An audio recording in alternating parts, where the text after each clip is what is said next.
Life would be difficult for teammates if they didn't know plays in advance. Using collaborative decision-making, or CDM, aviation partners share information in advance to help the smooth running of the National Airspace System. With collaborative strategies in hand, controllers and airlines are able to anticipate problems and minimize flight delays. 54 CDM partners share information about schedules, delays, cancellations, and newly created flights with the FAA's Command Center in Herndon, Virginia.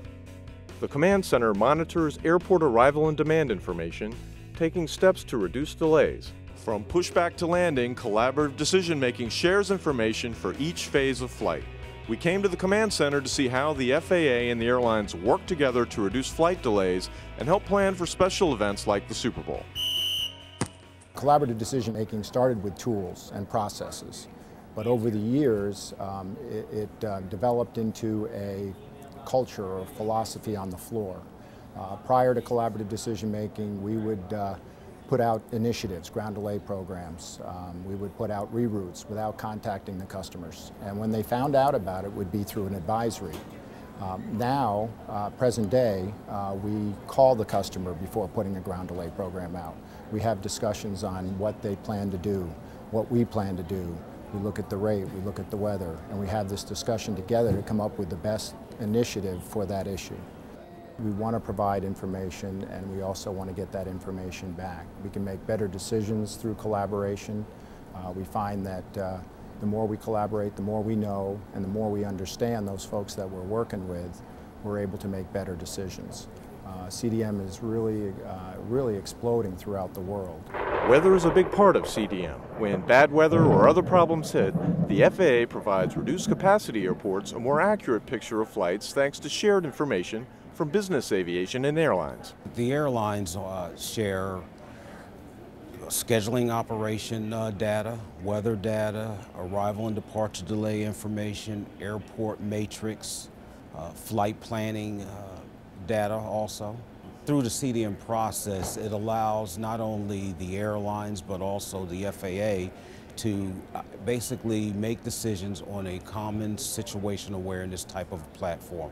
Over the years, the airlines have made a huge personnel and financial investment in the fostering of CDM, and I think that as we're moving forward with a lot of the modernization of the air traffic system, it's going to be imperative that the philosophy of collaboration is the standard that we adopt to basically enhance the safety and efficiency of the NAS moving forward this century. Let's say that you're sitting over at the Dulles Airport and you want to go somewhere.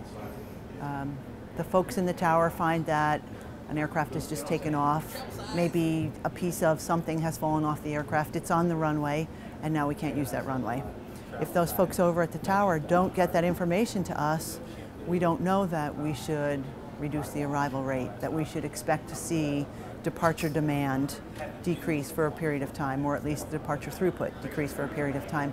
When we don't communicate that type of information, we can't plan for what is to take place throughout the whole NAS. Collaborative decision making here at the Command Center looks like a very orchestrated process in that we have planning telcons take place every 2 hours beginning at either 5:15 or 7:15 in the morning, depending on what type of scenario we have in the country. And on those planning telcons, we bring in the different facilities, the towers, the TRACONs, the centers. We also bring in sometimes the port authorities or the airport authorities, and we also bring in our aviation customers. Sometimes we bring in the military, depends on what the situation is. But we talk through the situation. What we're trying to do is we're trying to reduce congestion on the surface of airports. We're trying to, as a result, reduce delay, reduce taxi times, bring those down. When we work together, we work much more effectively. Increased communication benefits private and business aviation with delay reductions and the ability to prioritize flights. The biggest advantage we have is as we tell our members, is we have a voice here right in the Command Center representing business aviation, business aircraft operators and owners. One of the largest benefits that the FAA gets out of this that is also reflected back to our community is through that CDM process where we're exchanging that information. The FAA now gets the intent information that's critical for traffic flow managers to actually be able to develop the traffic management initiatives that they're going to have to put in place due to whatever the constraint may be, whether it's weather, or runway closure, or a combination thereof. That intent information is now available to the FAA in much greater volume than it ever was before. Collaborative decision making is the most important thing that the FAA does for its customers.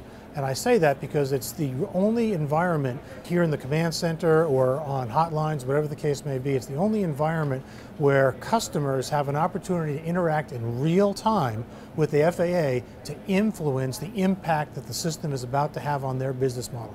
Whether it's a Part 91 flight department or an airline operator, we all go to a lot of meetings where we're able to talk about future policy. But this is where the rubber meets the road. CDM is where we influence what's happening right here and right now. The momentum behind CDM continues as it expands through South America, Asia, and Europe, reducing flight delays, increasing efficiency, and helping lay the groundwork for the next generation air traffic system. From the Command Center, I'm Fraser Jones.